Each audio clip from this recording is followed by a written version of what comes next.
I decided that I wanted to take this thing seriously. And that was in 1989. Now, just really quickly, what happened in 1989, that was the year they stopped the World Series. Does anybody remember why they stopped the World Series? That's because of the earthquake.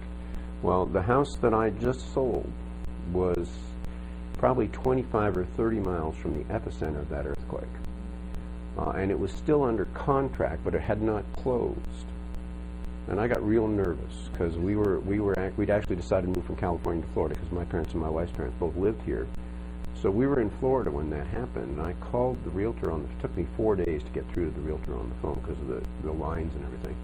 When I got hold of the realtor on the phone, I said, well, you know, what's happening with the deal? And he says, oh, the people are from Peru, and he says that happens to them all the time in Peru. And the house actually closed. But in 1989, and it wasn't the earthquake that did this, it was economic times, but at about that time, the market started to drop. And 6 months later, when I was living in Florida, I could call people, friends of mine who were investors still in California, and they would say, oh, Stu, that house you sold for $250, man, we can buy it all day long for $200 today.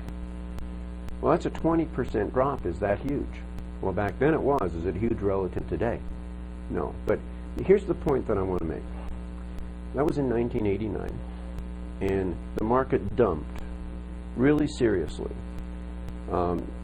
Actually worse today, but it dumped really seriously, just like it's doing right now. But did it come back in between 1989 and 2005? Absolutely. Will it come back now? Absolutely. But here's the thing. You're going to have good markets and bad markets no matter what you do.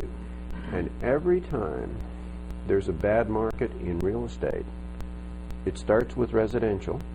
Because why does it start with residential, by the way? This is important. When a market dumps, why does it dump in residential first? People losing their jobs. Why else?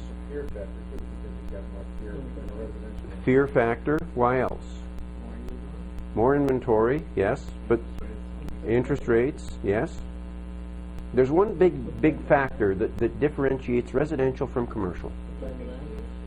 The appreciation in the residential arena, for the most part, when there's a large supply or large demand and not much supply, the appreciation is a factor of what?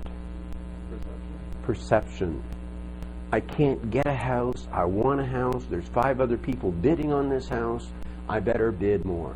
As a matter of fact, at the time I bought that first house in California, in Northern California, there was a headline in the San Jose Mercury News, and the headline said, "House for sale, asking $275, we'll take $310."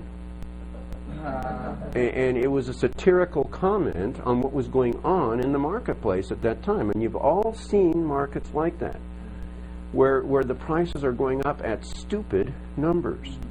And the reason that happens is because the appreciation in the residential arena is far more a factor of individual perception than it is on basic underlying economic fundamentals.